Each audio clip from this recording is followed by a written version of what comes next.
Hello and welcome back to another Doctor Who action figure review. In today's review I'm going to be taking a look at the 4th Doctor's Companion set, or the Companions of the 4th Doctor set.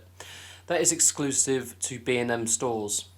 In all my lifetime of collecting these figures, I never thought for a second that we'd actually get these companions as figurines. After getting the Harry Sullivan figure last year, I was a bit sceptical if we'd actually get a Sarah Jane figure to go along with it. And not only that, we didn't just get one, but 2 incarnations of Romana. So this set means we've pretty much got all the companions of the 4th Doctor. Beginning with the packaging, it is the same as we got last time, that features the blue and white style guide. With the TARDIS on the sides and on the back, you don't really get much information about the characters, but you do get the names and we do get the publicity images of the figures on the back of the packaging. You get the get-go, it's pretty much the same as last year. So swiftly moving on, taking a look at the first figure, which is the Sarah Jane Smith. I never thought they would actually do a classic series version of her character, as I always assumed they would never bother. And they've released several versions of her from Sarah Jane Adventures back in the late 2000s. Her appearance is based on her look from the ending of Genesis of the Daleks and Revenge of the Cybermen. The obvious thing to look at first is the brand new tooling with the head, and just the same as last year, we get a load of old parts that are reused to make up the figure. The head sculpt itself is absolutely outstanding. You can tell who the figure is supposed to be. They have done a really good job on the face sculpt, and the way the paint apps are applied really make the likeness stand out even more. The hair sculpt, when taking a good look at it, is also phenomenal. The curls and the way it sits on the head are really nicely done, and the dark wash applied on top makes it look more natural. So moving down to the torso area, this seems to be a bit of a Marmite opinion between fans. I know that in the episode she's actually wearing a corduroy jacket that is open. The jacket here on the figure works. The base body was originally a Martha Jones figure from the Last of the Time Lords, and I personally think it works rather well. The jacket has been painted in a dark green, just like the one that was in the show, and the buttons as well have been painted black just to add a bit of detail into the jacket. Another thing that has been added to the collar was 2 little triangular shapes to represent the collar of the shirt that she would have worn, and that's a nice touch also. Even though it doesn't resemble what she wore on screen that much, I was glad we were given a figure that resembles what Sarah Jane would have worn in the show. Moving down to the trousers, they have been moulded in a yellowish colour and have been painted in various browns and greens to represent the camo look that was seen on screen. This works rather well with the figure and actually resembles what she would have worn on screen. There is also a lot of detail going on with various pockets down the side of the trousers, and the belt has been painted brown with the buckle painted silver just to highlight that little detail. And finally, moving down to her boots, they have been painted in a dark brown with the soles painted black. As I've said, this figure isn't 100% accurate to what we saw on screen, but I'm extremely grateful that we at least got something that resembles what the character wore. The parts that make up this figure contrast rather well with the head sculpt, and I absolutely adore this figure. And now, we finally have a complete Season 12 TARDIS team to go on display. Moving on to the second figure, which is Ramana I, as portrayed by Mary Tam. This was a figure I assumed we would never get. I thought if we would get any figure of this character, it would be Ramana II, as she was more universally recognised. I personally do prefer her sometimes to Lalla Ward's portrayal, but my opinion always changes on a regular basis. The head sculpt for this figure is again outstanding, as you can tell it's supposed to be Mary Tam. The paint apps give the figure a lot of character, from the lipstick applied to her lips, and the subtle raised eyebrow brings the figure to life. The hair is also sculpted rather well, with all the curls that are given a brown wash over the base colour.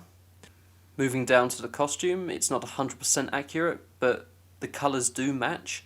They have tried to match what was seen on screen, and I think it does the job here.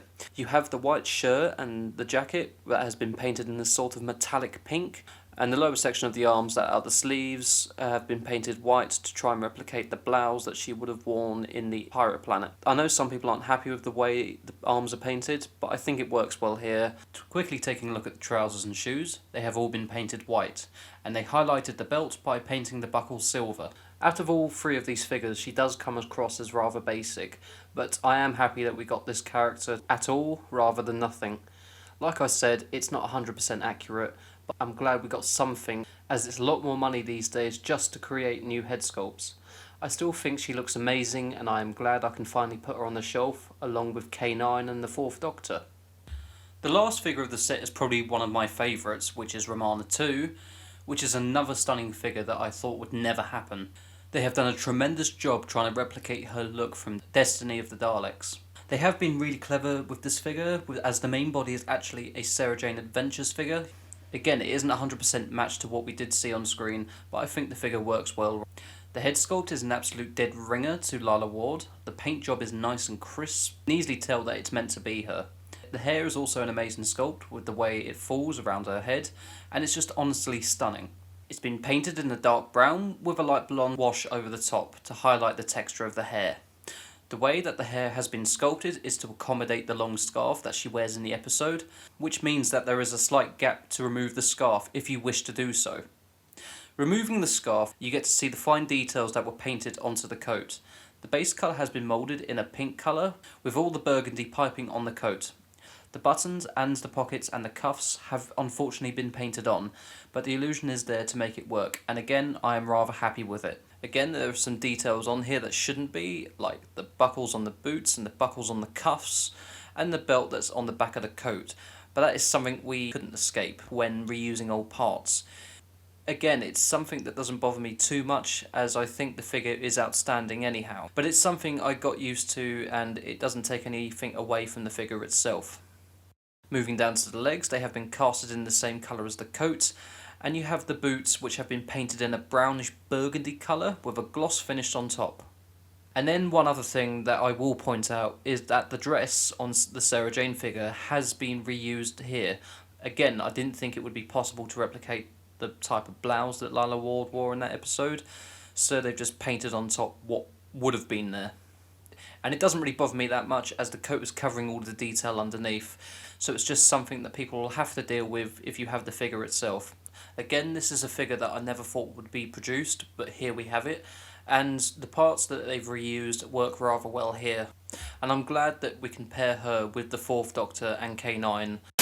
Moving on to articulation, they are rather standard, but there are some differences between the three figures. So, for the Sarah Jane figure, she has articulation at the neck. The swivel joints can also do a full 360 at the shoulders. It can also do 360 at the biceps. She can also bend her elbows, and the wrists can do a full 360 also. She also has waist articulation that can do a full 360. And she can bend at the hips, as well as having knee and boot articulation also.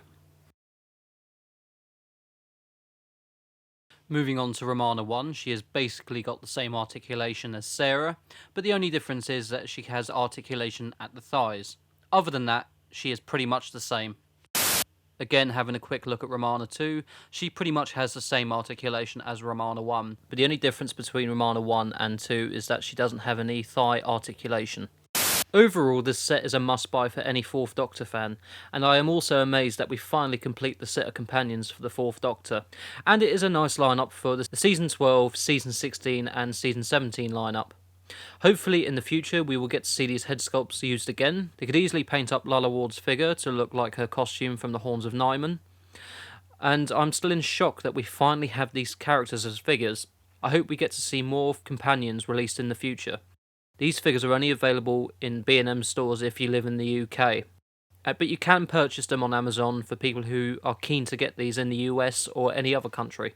So thank you for watching this review. My next review will be on the unit set that has also come out this year. But for now, I shall see you soon.